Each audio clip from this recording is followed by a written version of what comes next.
Oke, kita hari ini mau bahas sesuatu yang penting banget dalam keuangan syariah, yaitu riba. Apa sih sebetulnya riba itu? Kenapa larangannya keras banget? Dan apa dampaknya menurut sumber-sumber utama Islam? Yuk kita dalami bareng-bareng. Kita mulai dari sini ya. Sebuah peringatan dari Nabi Muhammad. Rasanya kutipan ini pas banget buat jadi pembuka diskusi kita.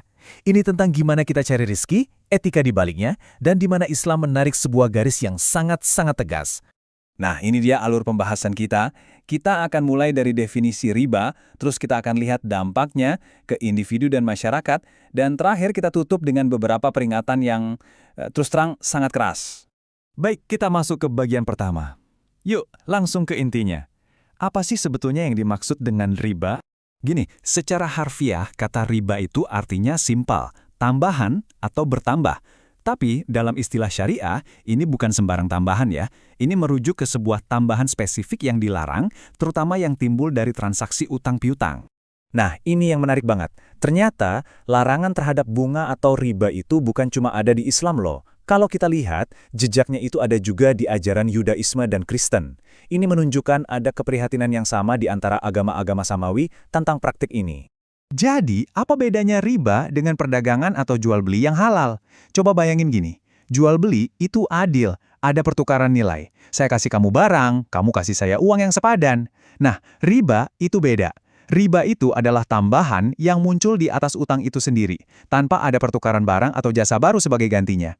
Istilahnya, ini keuntungan yang didapat dari sekedar berjalannya waktu, bukan dari nilai tambah yang nyata. Pertanyaan kuncinya muncul di sini. Kalau ini cuma soal transaksi uang, kenapa larangannya bisa sekeras itu? Kenapa dianggap berbahaya banget? Nah, mari kita jelajahi dampak-dampak yang dijelaskan dalam sumber-sumbernya. Pertama-tama, kita lihat dulu dampaknya pada level pribadi. Gimana sih riba itu katanya bisa mempengaruhi karakter dan spiritualitas seseorang? Menurut teks-teks ini, riba itu bisa merusak karakter, bisa menumbuhkan sifat serakah, bikin orang jadi menyembah harta, hatinya jadi keras, hilang rasa iba, mendorong sifat kikir, dan pada intinya, ini dianggap sebagai sebuah bentuk penindasan atau kezaliman. Dampaknya nggak berhenti di situ. Secara spiritual, konsekuensinya dianggap sangat berat. Katanya, doa dari orang yang terlibat riba itu bisa nggak terkabul. Sedekah dari uang haram itu juga nggak diterima.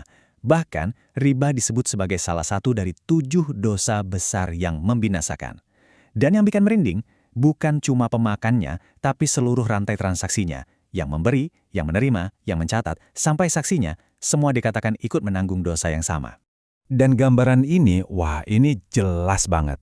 Al-Quran melukiskan keadaan mereka di akhirat dengan sangat mengerikan.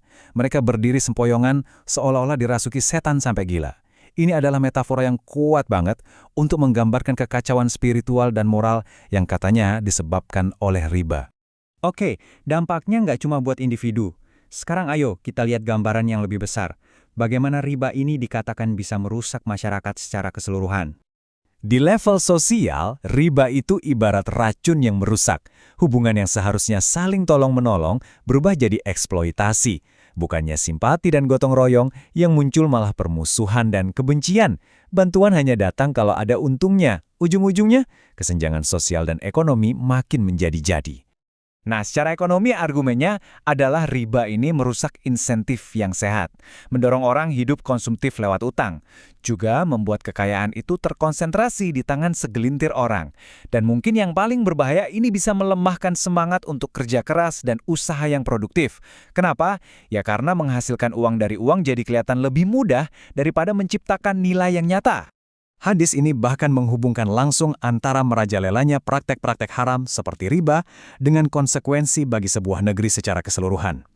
Ini dipandang sebagai tanda kerusakan sosial yang bisa, katanya, mengundang hukuman dari Tuhan.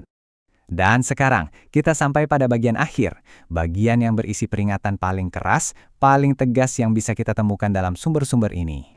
Ini dia puncaknya. Ini bukan lagi sekadar larangan, ini disajikan sebagai sebuah deklarasi perang dari Allah dan Rasul-Nya. Bahasa yang dipakai di sini luar biasa kuat, dan tujuannya untuk menunjukkan betapa seriusnya pelanggaran ini.